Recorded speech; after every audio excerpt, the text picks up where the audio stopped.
ဆိုတာကဒီလိုပေါ်တာကျန်ဒီလိုမျိုးဆိုပြမယ်မွေးနေအောင်သူနဲ့လေရမ်းနေတယ်နော်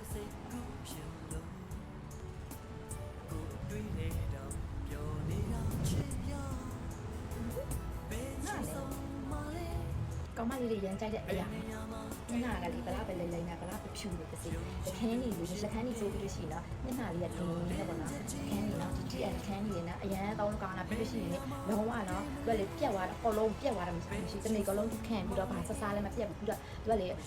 နောက်ခန်းသားမှဒီလိုလေးကိုချချချင်းမကြံမနဲ့ဒီတိုင်းဆူဆူလေးနဲ့ကြံပြီးတော့သူမပြက်ဘူးအရန်မှားတယ်နော်ဗလားပဲကိုကပြင်တာနော်ဒီလိုလက်ခန်းကြီးလေးတောင်းရှိကိုရညနာကလေးအရန်ပို့ပြီးတော့တင်းနေပေါ့နော်လက်ခန်းကြီးမရှိလူမမာလို့ပဲနော်လက်ခန်းကြီးဆိုပြီးရှိရင်ကိုရင်းနေတာနေနော်ရဲကိုပါပါတယ်အမမလာမှာယူအပေးလို့ရပါတယ်နော်ဒီလက်ခန်းကြီးနော်မမကြတော့လေနံပါတ်လက်လာပဲယူရတယ်ပေါ့နော်အရာကတော့အများကြီးရှိတယ်မမယူရတဲ့အရာကနံပါတ်4နံပါတ်3နံပါတ်2နံပါတ်1နော်အဲ့ဒါကလေကောင်းမလေးတွေကြိုက်ရမရှိပေါ့နော်အကောင်လုံးလှတယ်မမယူရတဲ့အရာကအကောင်လုံးလှတယ်ပေါ့နော်မမ4ရမယူရတယ်ပေါ့နော်အရာလှတယ်နော်ဒါမမနည်းနည်းပဲဆိုရတယ်နော်မမအများကြီးမဆိုထားဘူးနော်